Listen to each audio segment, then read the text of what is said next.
Rally આપણે કરી? Public awareness માટે. જ્યાં સુધી અવેરનેસ નહીં આવે ત્યાં સુધી લોકોને ખબર નહીં પડે કે માનસિક બીમારી છે, બરાબર છે? તો તમારે સોસાયટીમાં જઈને શું કરવાનું? આઈડેન્ટિફાઈ કરવાનું. કોઈ બી માણસનું બિહેવિયર ઓડ એન્ડ સેન્ટ્રિક હોય તો સમજવાનું ક્યાંક કંઈ ગોટાળો છે, ગડબડ છે, બરાબર? તો એમાં આપણા સમાજમાં હોઈ શકે, બહાર પણ હોઈ શકે. તો as a mental health professionals આપણે જે રીતે શરીરની કાળજી રાખીએ છીએ એ જ રીતે મનની કાળજી રાખવાની છે, બરાબર છે? અને મનની કાળજી કઈ રીતે રાખી શકાય, બરાબર છે? કયો ચાર્ટ છે? ક્યાં ગયો ચાર્ટ? હેલ્થ વાળો ક્યાં ગયો? છોકરો ચાર્ટ ક્યાં ગયો? એટલે આપ વાલે છે ખબર છે બધાને કઈ જગ્યાએ ચાલે નેશનલ મેન્ટલ હેલ્થ પ્રોગ્રામ? હું વિડિયો કઈ જગ્યાએ ચાલે નેશનલ મેન્ટલ હેલ્થ પ્રોગ્રામ ખબર છે? દાહોદમાં કઈ જગ્યાએ ચાલે છે નેશનલ મેન્ટલ હેલ્થ પ્રોગ્રામ? આખી સરકાર ઉજવે છે, આપણે નથી ઉજવતા. આની દુનિયામાં ઉજવે છે આજનો દિવસ, આખો મહિનો. આપણે જે આ શરૂઆત કરી રેલીની 14 નંબર 11 નંબર ને 15 નંબર, બરાબર? તો નેશનલ મેન્ટલ હેલ્થ પ્રોગ્રામ ચાલે છે. કઈ કઈ જગ્યાએ ચાલે છે? તો દાહોદ જિલ્લાના જેટલા તાલુકા છે CSC સેન્ટર ત્યાં આપણે નેશનલ મેન્ટલ હેલ્થ પ્રોગ્રામ ચાલે છે, બરાબર? તો તમારી આસપાસ તમારા ફળિયામાં કોઈ પણ હોય તો તમે જાણતા હશો તો એ લોકોને અવેર કરી શકશો ને, હે ને? તો આના માટે આ રેલી આપણે કરી. એનું મુખ્ય શું કારણ હતું? કેમ સરકાર આવા ગવર્મેન્ટના પ્રોગ્રામ કરે છે? કેમ આવી રેલીનું આયોજન કરે છે? લોકોમાં અવેરનેસ આવે. લોકોમાં અવેરનેસ ક્યારે આવે? કે જ્યારે આપણે પોતે અવેરનેસ કરીશું.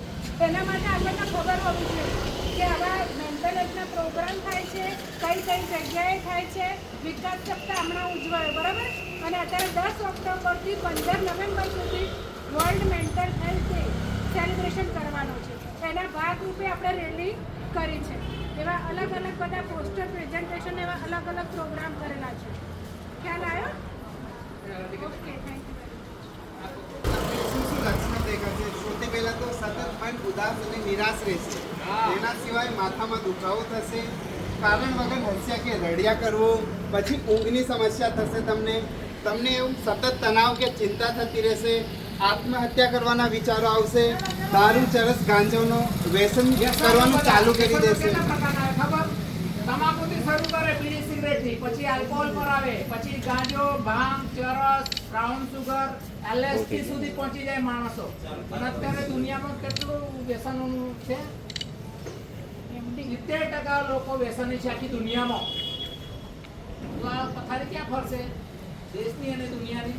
તો આપણી ફરજ છે કે આ લોકોને વ્યસન મુક્ત કરાવવા. તો આજનો કાર્યક્રમ ખાસ એટલા માટે જ છે કે વ્યસનો જ્યાં પણ જોવા મળે એ લોકોને તમારે સમજાવવાનું છે કે ભાઈ આ સારી વસ્તુ નથી, બરોબર છે?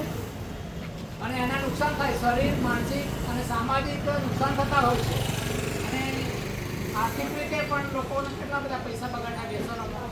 જો એ જ પ્રમાણે બદામ, પિસ્તાની બધું ખાય તો કેટલા હેલ્ધી માણસો રહે, પણ એ નથી દુખી આવતી. એમને પેલામાં ઇન્ટરેસ્ટ છે, તમાકુ, ગાંજો, ભાંગ જે કંઈ હોય. તો આપણે એવા લોકો જ્યાં બી દેખાય એ લોકોને સલાહ સૂચન આપવાની અને શારીરિક, માનસિક જે તકલીફો થાય છે આ વ્યસનોથી એનાથી દૂર રહેવા આપણે એમને સમજાવવાના. તો આજે રેલીનો કર્તવ્ય જ છે. ચલો આગળ. એના સિવાય કારણ વગર વહેમ, શંકા થવી અને જાતીય સંબંધની સમસ્યા. હા, બરાબર છે. આ બધા લક્ષણો દેખાશે માણસો. બરાબર છે. તો thank you everybody. Thank you so much, sir.